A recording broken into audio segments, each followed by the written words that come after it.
L'animatrice Monique Polony, tout à l'heure, nous parlait du Vancouver Queer Film Festival. Eh bien, Ross Johnstone est le directeur de Youth Education de Out on Screen, l'organisation qui présente le Vancouver Queer Art Festival. Il nous parle du programme qu'il a développé, ça s'appelle Out in Schools. La mission est assez simple, dénoncer l'homophobie dans les écoles secondaires. Le programme offre aux jeunes un environnement ouvert pour discuter, entre autres, des problèmes que peuvent causer l'homophobie. On va écouter Ross Johnstone. Out in Schools est un programme unique dans les écoles secondaires autour de la province de Colombie-Britannique. Et puis, on utilise des films pour discuter avec les étudiants les effets négatifs de l'homophobie.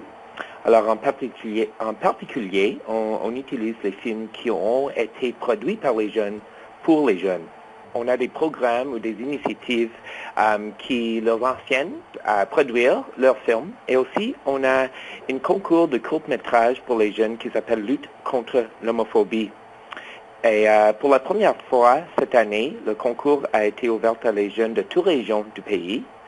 Alors, on a vu plus de 260 participantes de presque toutes les régions du Canada qui ont fait des vidéos qui dénoncent l'homophobie. Ce programme-là, Out in Schools, existe depuis 12 ans.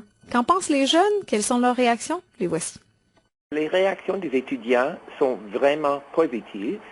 Et avec les différentes initiatives comme le concours de court-métrage, ils ont l'opportunité de faire des changements. Et je trouve qu'ils veulent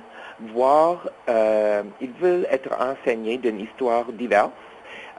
Ils demandent de l'information et la plupart des jeunes ont vraiment des attitudes positives au sujet.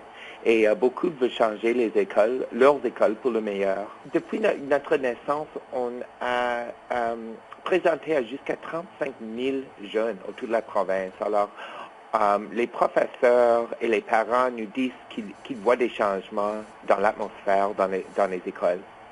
Dans le cadre du Festival du film queer de Vancouver, Out of School sera présent. L'organisme présente un gala et aussi un forum de discussion. On écoute à nouveau Ross Johnstone.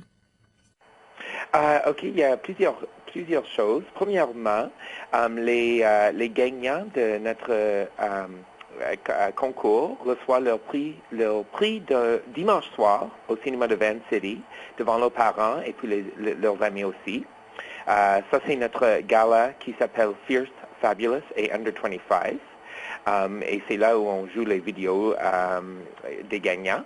Aussi, mercredi, le 25 août, on présente une discussion, puis un programme de film qui s'appelle Head of the Class. Et puis là, on va découvrir les nouvelles frontières au sujet de l'éducation en école vis-à-vis le sujet des thèmes gays, lesbiennes et transsexuels. Ross Johnstone est le directeur de Youth Education at Out on Screen. Il nous parlait de cette initiative Out in Schools. L'organisme donc va être présent au Vancouver Queer Film Festival qui est présenté à Vancouver jusqu'au 26 août prochain.